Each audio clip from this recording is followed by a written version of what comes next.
안녕하세요. 오늘은 소파이에 대해서 한번 살펴볼게요. 이 회사는 제가 올해 2021년도 1월 한 중순에서 말쯤에 한번 살펴봤고, 저는 투자는 하지 않았어요. 그래서 요거는 제가 조금 공부를 했기 때문에 간단하게 이 회사가 어떻게 운영이 되는지, 이 회사가 뭐 하는 회사인지 간단하게 살펴보고, 간단하게 될지 모르겠네요. 그리고 지난번 실적하고 제가 살펴봤을 때랑, 그리고 요번 실적 어떻게 변했고, 이 회사가 어떻게 엑스큐션을 했는지 한번 살펴볼게요. 소파이 처음에 올라온 인베스터 슬라이드고요.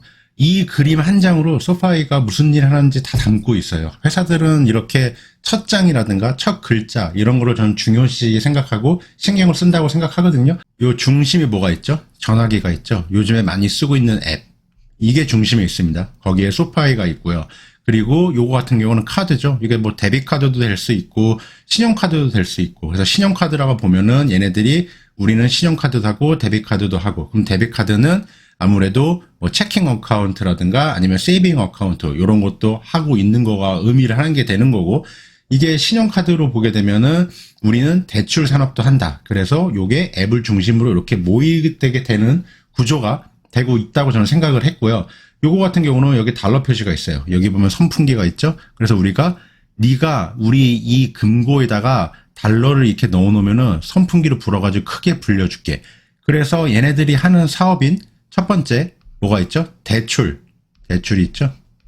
그리고 두 번째는 이제 요런 앱 베이스로 하는 테크 플랫폼이 있는 거고, 그리고 요 세 번째는 이제 금융 서비스가 있는 거예요. 뭐 투자라든가 여기 말했던 뭐 신용카드 아니면 세이빙 어카운트 아니면 뭐 예금 어카운트. 그래서 요 한 장의 그림으로 소파이가 하는 일이 다 나와 있다.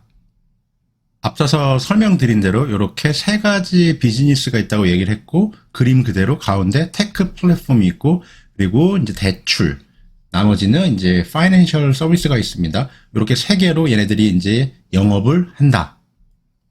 간단하게 살펴보면 이 대출 세그먼트에서는 이런 학자금, 그리고 개인 신용대출, 그리고 주택대출 뭐 이런 게 있고, 그리고 요건 테크 플랫폼이죠. 세 번째 금융 서비스를 보면은 여기서 투자, 그리고 이 릴레이라는 거는 이제 버제팅 하는 거와 관련된 거고요. 프로텍트니까 보험이겠죠. 그리고 신용카드도 하고, 그리고 이제 머니라고 써 있으니까 아까 말해드렸던 뭐 정기예금, 적금, 뭐 아니면은 단기예금 뭐 요런 거를 한다. 제가 지난 실적을 살펴보는 거는 얘네들이 이때 청사진 이런 거를 발표를 했어요. 그래서 어떻게 얘네들이 엑스큐션을 잘 했는가 이런 걸 보는 거예요. 그래서 가장 큰 비즈니스는 대출이죠. 랜딩. 요게 처음에 발표했을 때 2020년도 요때로 보면은 83%, 그리고 이제 테크 플랫폼 쪽에서는 17%, 나머지 이 금융 서비스 쪽에서는 2%. 그래서 굉장히 작은 비중이다. 그래서 요거를 이렇게 2025년까지 32%로 골고루 세 개 세그멘트를 충분히 이렇게 다각화를 시키겠다고 했습니다. 요거는 그러면은 우리가 실적 볼 때 어떻게 확인해야 되죠? 금액은 늘어났지만 매출 비중은 이렇게 대출에 의존을 하지 않고 요게 감소하는 모습을 봐야 되는 거, 퍼센테이지 비중으로 보면요. 하지만 이 파이낸셜 서비스 같은 경우는 증가해야 되는 거고, 그리고 테크 플랫폼도 증가하는 모습을 우리가 확인을 해야 되는 거예요. 제가 예전에 소파에 관련해가지고 적어놓은 글이고요. 잠깐 여기서 화면을 정지하신 다음에 읽어보실 분들은 읽어보세요. 소파이가 어떻게 설립이 되었고 간단하게 어떤 일을 하고 있는 거다 확인할 수 있어요. 화면 정지해서 한번 읽어보세요. 이 글도 소파이하고 기존 전통 은행들하고 차이점을 적어놓은 글이니까 또 화면 정지해서 한번 읽어보시면 되고, 핀테크, 이게 좀 말이 어렵잖아요. 이게 과연 뭘까? 간단하게 얘기하자면은 사실 기존 은행들과 뭐 큰 차이는 없어요. 사업을 하는 측면에서 보면요. 하지만 기존 은행들 같은 경우 예를 들어서 뭐 체이스, JP모건 같은 경우는 내가 여기서 세이빙 어카운트를 만들고 예를 든 거예요. 아니면은 뭐 단기 예금 계좌를 만들거나, 그리고 또 이런 투자 어카운트를 만들고 또 신용카드를 써요. 그러면은 앱을 각각 다 내려받아야 돼요. 적어도 내가 상품을 한 대여섯 개 쓰기 위해서 앱을 2개, 3개 정도는 받아야 된다. 이게 왜 그러냐면 기존의 전통 은행들은 이 레거시 IT 시스템이 있거든요. 여기에다가 뭔가를 새로 애드를 하기가 굉장히 복잡하고 어려운 거예요. 그래서 실제로 체이스 같은 경우도 앱이 체이스 페이가 따로 있고 체이스 투자가 따로 있습니다. 그리고 피델리티 같은 경우는 앱이 있으나 마나요. 앱으로 뭐 사는 게 거의 불가능하다 보면 돼요. 근데 소파이 같은 경우는 이렇게 중간에다가 방금 보여드렸던 이 앱 하나에다가 모든 뭐 대출이며 투자며 신용카드며 정기예금이며 세이빙 어카운트 뭐 이런 것들을 다 돈 가져와. 다 여기 넣어놔. 돈 넣어놨어? 내가 이거를 풍선을 불어가지고 크게 불려줄게. 요 앱 하나로 다 되는 거다. 회사에서도 장점으로 이렇게 짧은 기간 동안 수많은 기능들을 앱 하나에다가 다 이렇게 만들었다. 편하게 사용만 해라. 이런 식으로 홍보를 하고 있고 이게 핀테크의 강점이다. 회사 슬라이드에서도 이런 거를 보여주고 있어요. 앱 하나만 있으니까 체이스 같은 경우는 앱을 막 바꿔야 되거든요.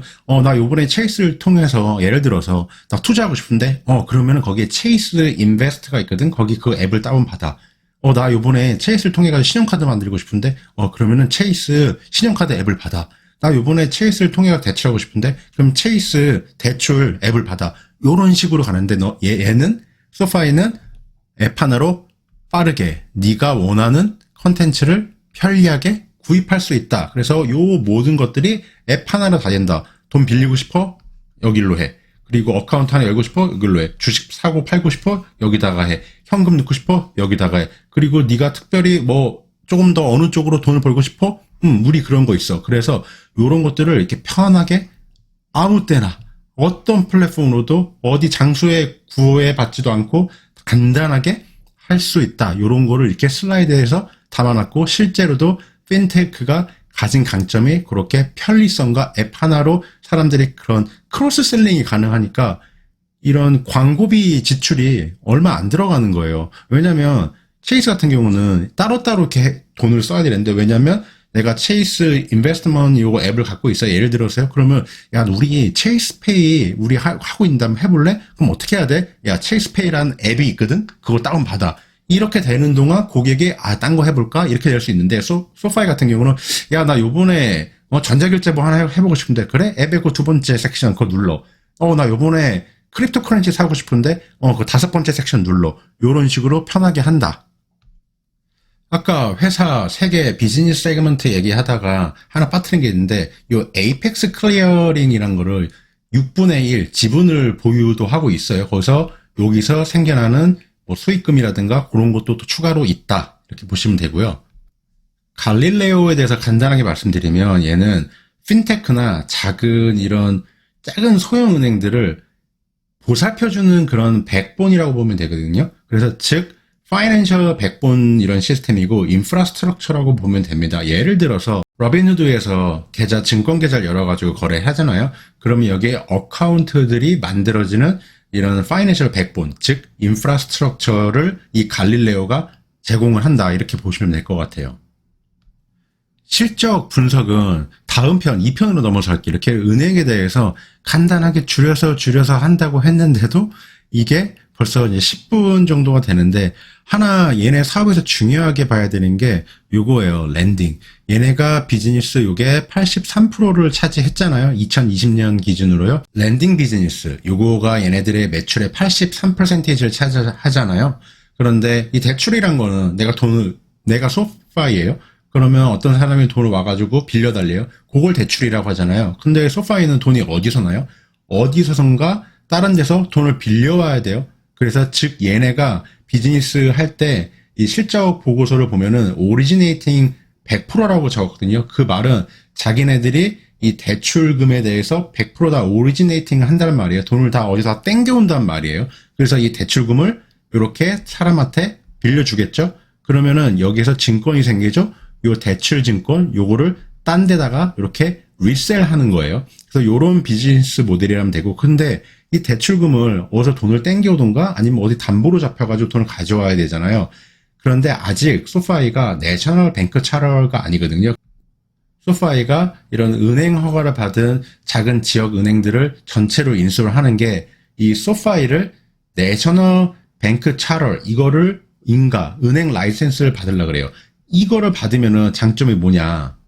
소파이도 돈을 빌려와서 대출을 해주잖아요. 그러면은 자금을 조달해야 되는데 공짜로 돈을 못 빌리잖아요. 뭔가 담보로 맡겠다 이자를 지급을 해야 되잖아요. 그래서 얘네 기본 산업이 은행인 점을 기억해야 돼요. 그 핀테크 이전에 앞섰어요. 그래서 이 내셔널 뱅크 차러 이거를 은행인가 허가 라이센스 이걸 받으면은 이 자금 조달비가 감소하는 거예요. 그 말은 즉 얘네의 프로핏이 증가한다.